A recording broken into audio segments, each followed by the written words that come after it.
Coming up on today's Locked On Bucks, we take a look at the second options across the league. Yahoo Sports put together their list of the best number twos across the league.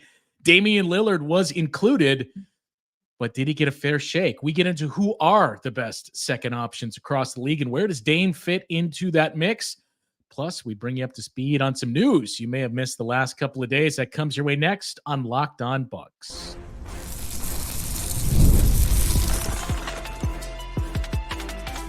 You are Locked On Bucks, your daily Milwaukee Bucks podcast, part of the Locked On Podcast Network, your team every day. Welcome into Locked On Bucks. I'm Justin Garcia, joined as always by Camille Davis. We thank you for making Locked On Bucks your first listen each and every day.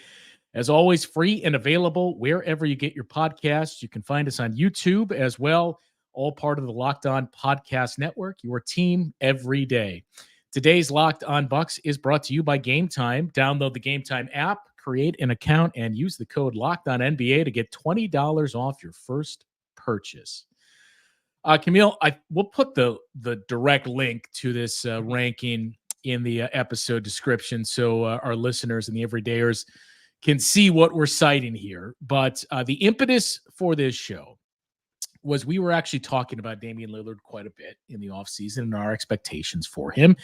And as luck would have it, Yahoo Sports put together a definitive ranking of the best number two options in the league. And this dropped earlier in the day, yesterday on Tuesday. Damian Lillard obviously makes that list, but Yahoo put together a list of the top. I mean, it went all the way to 30 for every single team, but the heavy emphasis was really on the top 5 and to a lesser extent, the top 14. I suppose we'll just peel the Band-Aid off. Damian Lillard, number 10, according to Yahoo Sports, number 10. I mean, I know we're probably biased here, but 10 seems ridiculously low, does it not? Very low. That's what the first thing that caught my attention too. And I was like 10th. Like, I know that Dame had a season last year that some are saying was a down season for Dame. I can understand that. But I do not think that Damian Lillard is the 10th best second option in the NBA. Like that feels way too low, especially when you see the list and you see like a Pascal Siakam ranked above Damian Lillard, Karl-Anthony Towns, where I was just like Domantas Sabonis. No disrespect to those players at all, because of course, some NBA players, good players, we're talking about second options, but no, I don't see them over Dame. And Dame at 10 just feels way too low. But one positive from this that I'm taking, Justin, it's another thing on the list to add on to the chip on the shoulders of the Milwaukee Bucks. I know that Dame has probably saw this and it's just kind of like, wow. And we know how NBA players can be and athletes in general. When the disrespect is loud, it can help fuel them a little bit more. We put together, for me, I'll speak for myself, roughly a list of the top 10. You probably had a more concrete top 10 than I did, as we were talking about it a little bit before we started recording here. I do want to get to that, but I suppose I said there was a heavy emphasis on the top 5 players. So let's touch on 5 of those players that Yahoo has ranking in front of Damian Lillard as the best second option on a team. Now, the challenge with it is this, and I saw not pushback, but some discourse around this as well when we did our deep dive on the bench, and somebody pointed out in the comments, what really is a sixth man? How do you determine it at this point? Is it the first guy that comes off the bench? Is the guy that plays the most among that second unit? Is it maybe somebody that, if we have a bench player, this is the guy that's going to be closing, that's in the closing mix? And I think the same certainly applies here to your number 2. What are you looking for? A well-rounded player, a two-way player, a scorer? It just, I guess beauty is in the eye of the beholder in many ways here, but let's just take a look at the top 5. Because I think coming into last year, Camille, Damian Lillard is for sure in the top 5. Mm-hmm. He's probably even in the top 3, maybe even number 1. Yeah. If we're looking at who is the best number 2 on a team. But checking in, let's go backwards first to build up some of the suspense. Number 5, is Jamal Murray of the Denver Nuggets. And, as the story points out, people forget how good Jamal Murray was during that title run, what he did throughout the playoffs in 2023. Mm-hmm. We look at the injuries and the way that things didn't really work out. And I think obviously injuries were a big part of it, especially when you saw how he looked in the Olympics this summer. But to me, number 5, I think it's kind of low for Jamal Murray and what he brings to the table. And I was kind of like, that feels a little high for me, because if I'm looking at second options going into next season, just based off of what we saw last year, Jamal Murray's playoff performance last year was underwhelming to me. And I get how great he was in the championship. I'm not taking nothing away from that. And then even seeing him in the Olympics, like it just didn't look right for Jamal Murray still. So like, given the fact that the playoff performance was underwhelming last year, outside of some big clutch shots that he hit in a timely manner, I couldn't have. It was like 5 feels a little high. Now, arguable for sure, because I think he's in that range. And like, to be completely honest, I think exercises like this tend to be better off if you're just doing like a tier. Like, this is a tier 1, second option is tier 2, tier 3, so on and so forth. Because I think he's like a tier 2 type of second option. But 5, I think I might even drop him down to like 6th or 7th on my list. I think my back of the napkin math, I would probably have him somewhere around 4 or 3 in terms of who is your best number 2. But I think the other way to frame this with each of these names we bring up is in a vacuum, right? We're not taking age, contract, none of it into account. It's just in a vacuum of this season, you have your choice of Damian Lillard or this player. Contract's the same. The age is wiped off the board. Who would you rather have, Damian Lillard or Jamal Murray this season with this Bucks team? Still give me Dame. Yeah, I would agree with that one. With that logic of we're taking the age and everything else out of it, I would agree. I would take Dame there. Number 4 that they have. This one also seemed a little high for me. Bam Adebayo of the Miami Heat. And I think this is where it gets interesting in what we put out there before, is it matters. How are you viewing this? Are you looking at a number 2 scoring option? Are you looking at a two-way player? Are you looking at a glue guy? How are you framing this? Just the overall picture. With Bam, it's the latter, and nobody's denying that. I think he's a very good player. He's maybe ideally a third option, and in that case, he's arguably the best third option in the league for everything that he brings to the table. Yeah, I just think the offense has made some strides.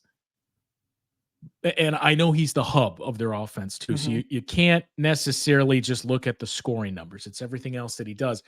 4 just, it seems too high. If Bam Adebayo is the 4th best number 2 option in the league, why have the Miami Heat been fighting for the play-in tournament for the last few years? Yeah, like you mentioned, like the offense has been a struggle for him. Like he finally got over 20 points a game, and the defense for Bam, like that's the crucial part. Like he is a hub offensively, but I feel like a lot of what Bam gives Miami as well is the versatility defensively.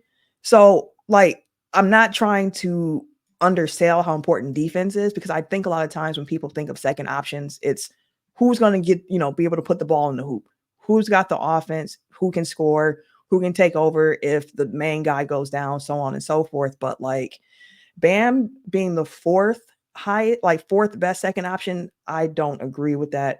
I think I would put Bam probably behind that Jamal Murray line, like 8, 9 range, somewhere in there in the top 10. The top 3 we will get to coming up after the break here. And I think you could make a strong case it's unassailable. And if it weren't for what we saw this past season, I do think Jamal Murray at least changes places with somebody that checked in at number 3, if not checks in a little bit higher. So we'll get to the top 3 coming up after the break, and the tier that Damian Lillard resides in. We'll get to that group and share our thoughts on where he should rank on this list coming up after the break here on Locked On Bucks. Well, NFL fans, you can start the season with a big return on FanDuel, America's #1 sports book. So when you get a hunch in the middle of the game, you can check out the latest stats. You can view live play-by-play and so much more on the same page where you place your bets. Best of all, you get started with $200 in bonus bets, guaranteed guaranteed $200 in bonus bets. All you have to do is place your first $5 bet. Head over to FanDuel.com to get started. We thank you for making Locked On Bucks your first listen of the day. For your second listen, check out the Locked On NBA podcast. There is no offseason in the NBA, and Locked On NBA provides daily basketball analysis from national and local experts in 30 minutes or less. No one keeps you as informed and entertained as Locked On NBA, available on YouTube or wherever you get your podcasts. Part of the Locked On Podcast Network, your team every day. On to the top three. Now, Camille and I mentioned if it weren't for what we saw last season, I do think Jamal Murray is at the very least sitting at the number 3 spot, maybe even higher. Number 3 is Jaylen Brown of the Boston Celtics. And I don't really have an issue with this one. I mean, honestly, I don't want to give away too much, but looking at the rest of the list, I think I would have pushed for him to be higher on this list if this is the order we're going with. Do you think that Jaylen Brown is actually the second best player on the Celtics, or do you think that that's Tatum? You still got Brown second? Because me personally, so you're saying he's the best. I think that Jaylen Brown is the best player on the Celtics. Well, I've always been partial to Jaylen Brown, but I do think Jason Tatum, what's the comp you would look for? Jason Tatum's ceiling is higher. Jaylen Brown does everything else, and he does it well. But Jason Tatum, to me, it's a terrible comp because he's nowhere near this level, but it's like when you looked back at the Bulls where you had Scottie Pippen and you looked at it and said, man, this guy does everything. He's well-rounded. When he got his own chance to lead the team, granted, we had the whole refusing to go on the game, but you saw, okay, there's a little bit more to Scottie's game, but he's not at MJ's level. Jason Tatum is nowhere near that level, just to be clear. It is much closer, the gap between he and Jason Tatum. I don't even know how much of a gap it is, to be honest. I just think it's the ceiling, that Jaylen Brown's floor is higher than Jason Tatum's, but Tatum's ceiling is just a little bit higher. Yeah. After this playoff run with, Jaylen Brown being Eastern Conference Finals Eastern Conference MVP, Finals MVP, like going into it, I think Brown is like the best player. Yeah, their best player in the playoffs. Yeah, and I think that the team makes a lot more sense where if it's going through Brown, like for Tatum, he can do a lot of things on the auxiliary. Like he can the playmaking, he can do the defense, like he can get you buckets and whatnot, but I felt like one thing that was holding the Celtics back was when Tatum thought he was Kobe, and he's taking these shots. Which time was that? You're going to have to be more clear. Touche. But yeah, I mean, if you want to argue, I think it is really close to your point, like 1A, 1B. But regardless of which one of those two you want to put as the second best player on the team, I would put that Celtic player probably as the second best, second option in the league. Yeah, I mean, it was a very strange playoff. Like it's been a weird couple of months for Jason Tatum. I do think part of it's just in your head when you see everything that's going on as well. I had long thought that Jaylen Brown was better, but I also recognize that was part of my contrarian personality and just resisting how much Jason Tatum as the guy was being forced on us, that your natural pushback is, well, are we sure this guy isn't better? I guess I would just point back to, especially in 2022, that playoff run, what he did in Game 6 against the Bucks. Yeah, that's fair. What he did in the series against the Miami Heat as well. Yeah, I mean, it is close. It's very close, but I think the bigger piece is the whole, Jaylen Brown. I think he's snubbed. If we're listing him as the number 2 on the Celtics, he's better than the third best in the league based off what we saw last season. Mm-hmm. Agree with that. I would certainly take him in front of the player they have directly in front of him. So number 2, Devin Booker of the Phoenix Suns. Now, to the point that you just made, Camille, here's where it also gets interesting is, I mean, is this the year that the conversation, well, Devin Booker's the guy and Kevin Durant is kind of seated back as the number 2 guy of the Phoenix Suns. It's arguable. It's arguable. Like, is he really the number 2 guy? But I think it's fair to argue that KD is the best player on that team. And I think part of it goes until he shows us a prolonged stretch. Exactly. Man, yeah.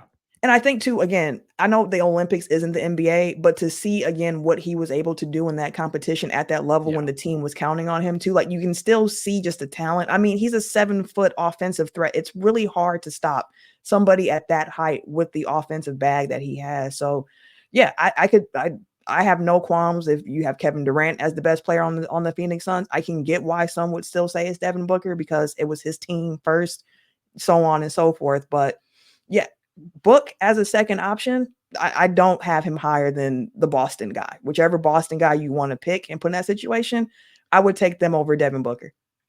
So we kind of strayed away from this as we started with. I'm not going to throw it out there with Bam Adebayo just because it's not a great comp. But when we, again, do the vacuum, would you rather have Damian Lillard or Jaylen Brown? I'm going to plead the fifth on that one, Camille. So would you rather have Damian Lillard or Devin Booker this season? Devin Booker is tough. I'm a Devin Booker fan. Tough. I think I would lean Devin Booker. I'm going to plead the fifth on that one as well. But it's not leaving me out here to dry, Justin. I mean, look, if you can guarantee me, and we both have a very strong faith that, yeah, I think that's the version you're going to get. If you can guarantee me the guy that you saw, like we said, 2 years ago, maybe not the best comp because games played and everything else, but 3 years ago, hey, if you get 2019 Damian Lillard, it's over. Yeah. He is the clear-cut number 1 here.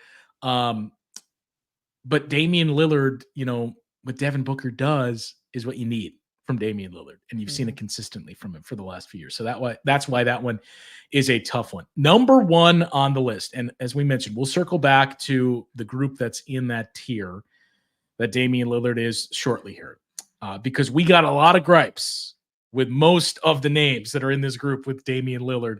But number 1 on the list, Camille, I'm going to be honest. When I saw this, my initial reaction was, no, you've got to be kidding me. But the more I thought about it, the more I thought, well, wait a minute. No, why wouldn't this be the list, given everything that we've seen throughout his career, the ups and downs, and we've seen the highs, we've seen come on, man, why can't you be back at that level? Number 1, according to Yahoo, is Anthony Davis. And maybe it's prisoner of the moment, but I think back to how dominant he was in the bubble. And how everything clicked. And we immediately thought, well, he's not the guy, but he's a very, very good number 2. Like, he's probably the best number 2 in the league. That was the conversation we had 4 years ago. Injuries weren't a thing for Anthony Davis that year. And then they slowly became a thing once again as it along plagued him throughout his career. But where I said maybe it's prisoner of the moment too, I was listening to the latest Low Post podcast yesterday, and Zach Lowe had JJ Redick on and kind of reveals the story of why JJ Redick agreed to do the show now that he is the coach of the Lakers, which was a funny anecdote. But JJ Redick is extremely high on Anthony Davis and said, we are going to empower him to do anything he wants to do. If he wants to be in the MVP discussion, if he wants to be first team all NBA, and like, that's the path we're going down. We've already kind of had some of those conversations with the whole team and LeBron James.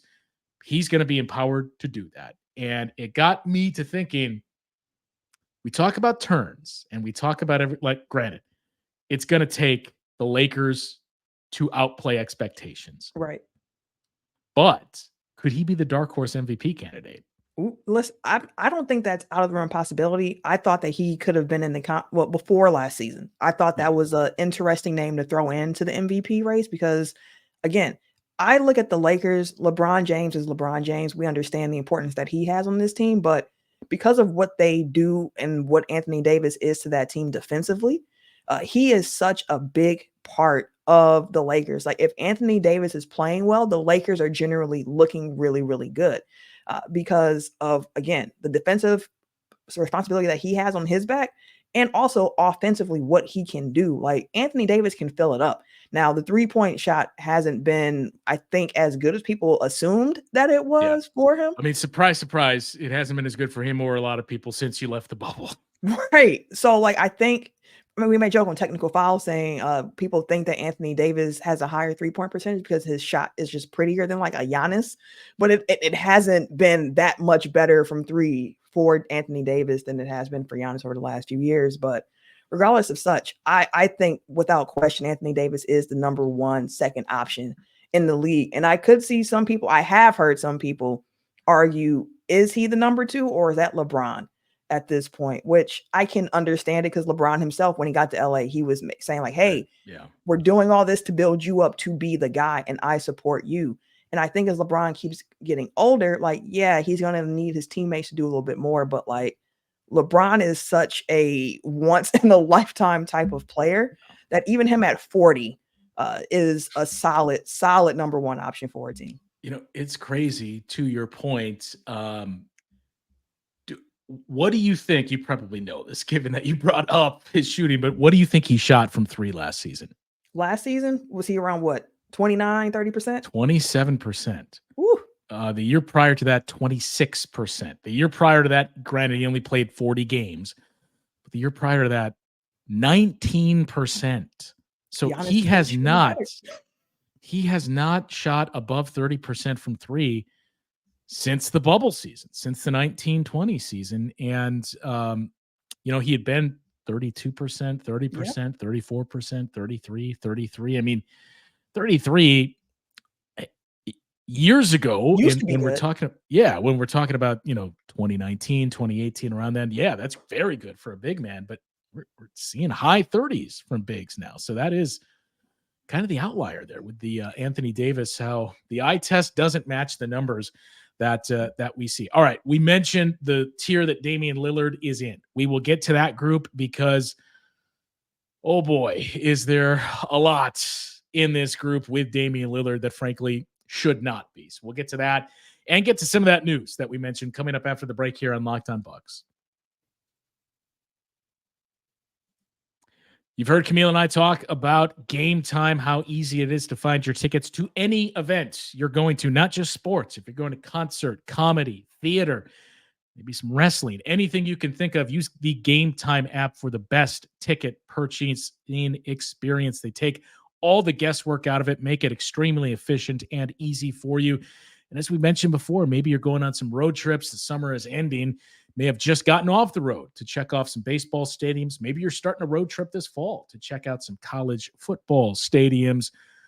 Or maybe you're an NBA head and you're just going to check out some arenas across the league. That's where Game Time is the number one app you need to use to get your tickets. You get the all-in pricing. Toggle on that feature and it shows you the total upfront cost, meaning no surprise fees once you get to the checkout. Get a panoramic view from your seat within the app before you make the choice to buy that. And Game Time offers you the lowest price guarantee. Well, they will credit you 110% of the difference if you find those seats cheaper elsewhere. Best of all, your purchase is covered with the most flexible customer service policy in the ticketing industry. So take the guesswork out of buying tickets with Game Time. Download the Game Time app, create an account, and use the code LOCKEDONNBA for $20 off your first purchase. Terms apply. Again, create an account and redeem that code LOCKEDONNBA, LOCKEDONNBA, to get $20 off your first purchase. Download Game Time today. What time is it? Game time.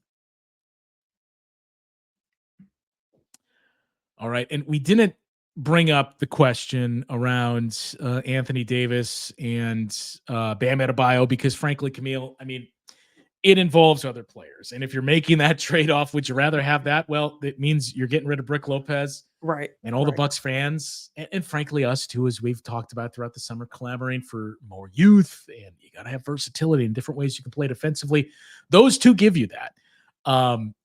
Although Anthony Davis and Giannis both might argue about which one has to play the 4 Who's or the going to do 5. what? Right, right. To that point, Anthony Davis isn't too fond of playing the 5. But the point is, all right, but then what's the other trade-off that you're making here? So that's where it's complex. So that's why I was just asking me, would you rather have Dame or this player with guards and wings? Let's transition now to that 6 through 14 range. This was the honorable mentions. Damian Lillard, as we mentioned at the top of the show, checked in at number 10. Now, I think the interesting point here is the case that we're laying out of, hey, are we number 10? Are you sure that shouldn't be top 5, top 4, whatever it is? Number 11 is Tyrese Maxey. And I would assume, my opinion, 76ers fans are having the same conversation of how is Tyrese Maxey this low? Why is he below Damian Lillard? So that's the interesting part of this list. But the names that stood out the most to me, Camille, that I have the biggest bone to pick with. Some of them are behind him, and I think it just speaks to why is he in this category. Number 6 is Domas Sabonis. Again, it goes back to the, well, what are we looking for out of our second option? To me, the Kings are just, no, you can't be this high on the list because it's like a poor man's Tatum and Brown conversation. Right. We talk about how close they are and, well, who's actually the best, but these guys aren't at that level of Tatum and Brown. So to have Domas Sabonis in front of Damian Lillard, when he fills up the stat sheets, but I think anybody that, leans into analytics would be the first to point out, I mean, the numbers say it's empty calories that you're getting from Domas Sabonis. So that one really stood out to me. Another hub guy, a lot of dribble handoffs. We understand his role in their offense. No shooting, right? A lot of rebounding and a double streak. I just can't. I can't say that he's a better second option than Dame. I'm gonna jump down a little bit. Number 9, one spot directly in front of Damian Lillard. Pascal Siakam of the Indiana Pacers. Too hot. Nope. Dame over. And again, I think Siakam's a good player. I think that people actually might forget how good Pascal Siakam is because he doesn't necessarily do any one thing super well. He's a well-rounded basketball player. But I can't go spicy P over Dame in that for best second option. I just can't. For the eye test, when was his best year that you remember?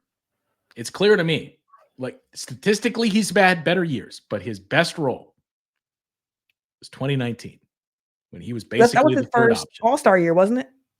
I believe so. When he was basically whatever his first All-Star year was, I think that was the year I was like, he's rolling. It's similar to the conversation that we had earlier with the Bam Adebayo. I think he's a very, very good, arguably best. Similar conversation we've had years past. I don't think you can have it anymore with Chris Middleton of he might be the best third option in the league. But if he's your second option, I think it severely caps what the ceiling on your team is. So that one being in front of Damian Lillard, I think is frankly egregious, as Michael Scott would put it. Kyrie Irving, number 7. And again, before last year, there's no way Kyrie Irving is in front of Damian Lillard on this list. So just as I said, well, am I way too high on Anthony Davis because of prisoner of the moment? Are we too high on Kyrie Irving because of prisoner of the moment of we were all down on him. We all said it's a disaster of a trade. And what is Dallas doing? And then Kyrie Irving produced last year. You got to see it again. And I think we're quick to forget he was an absolute disaster in the finals. Now, granted, a very good defense he was up against. Yeah, and I think with Kyrie too, his fit next to Luka it's a good fit next to Luka and what he does because he brings that additional shot creation. He can take the ball handling responsibilities. Locked On Mavericks actually went over their second options as well. They had Kyrie as the 4th best second option in the NBA. And the argument that they made is like, I get what you're saying. But to me, I think that 7 range, I don't think that's a bad spot for him, but I would rather have Dame over Kyrie. So if you're saying that Kyrie is the 7th best, then Dame's at least 6th, in my opinion. Lastly, so I mentioned I don't have a problem with number 8 in Karl Anthony Towns. He's a top 10 second option. He's got to be close to the bottom of that list, but especially as we start to pour through some of these names here, I can't argue against Karl Anthony Towns being included in the top 10. The rest of the list here, so we mentioned Dame is 10, Domas Sabonis was 6, Kyrie Irving was 7, Karl Anthony Towns is 8, Pascal Siakam is 9. Then you have Dame, Tyrese Maxey, 11. And I think the bottom 3 in the top 14, Camille, just kind of speak to where we're at as a league. Jaren Jackson Jr., number 12. Jalen Williams, J-Dub of the Oklahoma City Thunder, 13. And Julius Randle, number 14 on that list. I'm glad they worded it as second option and not like second star, because at that it changes the dynamics of what the question is asking. Now, all these lists, even what we are saying, it's subjective. You can argue your point to whatever way you want to go. I did see on Twitter, Casey Huddle, I believe that's how I pronounce his name. He's a Portland Trail Blazers beat writer. In regards to this list about Dame being ranked as the 10th best second option, Casey tweeted that he saw Dame a couple times this summer and that Dame has been paying attention to this stuff. So again, I'm fine with it. Like, I don't agree with it, but for the purposes I mentioned earlier in the first segment of like, let this continue to be more motivation. This is a season going into it where the Bucks seem to be flying under the radar, could be sleeping giants, as we've talked about during the offseason as well. And I think this continues to add to that, where it's like people are looking around the league, they're not respecting what's going on in Milwaukee. And again, part of it is because of what they have done in the playoffs. Like, it's not all out of nowhere. The Bucks have to come into this season and show that they are still a championship contending team. We've laid out reasons why we think that is the case, but like, just more motivation for this squad. The rest of the list, I'm not going to go through it name by name, but to me, this whole list, once you get through the top 10, 11 in the case of Tyrese Maxey, but as we both said, he and Damian Lillard are too low on this list. But to me, it just kind of speaks to, as much as it may sound it's the opposite, the depth of this league. That, that was my takeaways. I've talked about it. We've all talked about how deep this league is. Right. Why some of these names that we're seeing as the number 2 and where they're ranking, and even the rest of that list when we're getting into Franz Wagner, Alperen Şengün, Miles Bridges, Jeremy Grant's listed on here, Bogdan Bogdanović, and Nikola Vucevic are on this. Jordan Poole, Tobias Harris, and Dennis Schroeder were included, where you think, well, I thought this was a deep league. It is, but a lot of teams, for the most part, they have the true star, maybe not superstar, but star, that's spread out. And you see the top third or so have the really, really good second player. So that's the depth that we're seeing in this league. So leave your thoughts as well. Where did Damian Lillard need to be on this list? We both think it should be 5, closer to that 5 number, and certainly in front of some of those names that we went through. So is Damian Lillard being slighted here as well? Leave your thoughts in the comments. As we mentioned, we'll leave the link to this story in the episode description as well, so you can check it out for yourself. A lot of news to get to that, frankly, we started to run out of time for. I think the big pieces, we can spend some more time on it later in the week, but obviously we've seen by now the extension for Joel Embiid. The big piece that I think warrants more of a discussion from us, we'll probably get to that on tomorrow's show. We specifically called out the Knicks and our questions about that team, and are we sure we're going to take the Knicks in front of the Bucks? And now comes the news that Mitchell Robinson is probably on that Kristaps Porzingis timeline as well, that he's going to miss 2 months or so to start this season. Whole lot of Precious Achiuwa and Jericho Sims that you're going to see in the front court for the New York Knicks this upcoming season. And don't worry, Camille, we did not miss Jim Ozarski. It started in an AMA that he did on the Bucks subreddit, but also did a story on the Journal Sentinel about Chris Livingston and the growth that he's been showing as a player and literally as well. So we will certainly touch on that story Yep. in tomorrow's episode.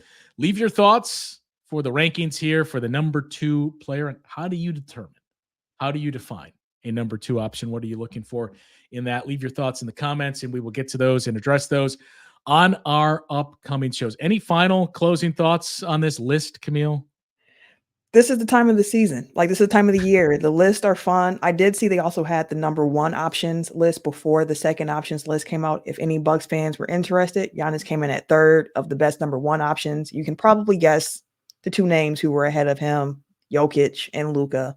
Yeah. So it's that time of the year, but I do feel strongly that Spicy P, Domantas Sabonis, no, not better second options than Dame. Just real quick, you know who came in at number 4 on that list, Camille? Who? Jason Tatum. Victor Wembanyama came in at number 7 in front of Joel Embiid too. How about that? Number 1. So yeah, leave your thoughts in the comments on the rankings here for those number 2 options. As we mentioned, a lot to get to on that Knicks injury front. And of course, we're always going to find time to carve out a discussion on Chris Livingston. So we'll get to that coming up here towards the end of the week. That'll do it for today's show. For Camille, I'm Justin. We will talk to you once again tomorrow on Locked On Bucks.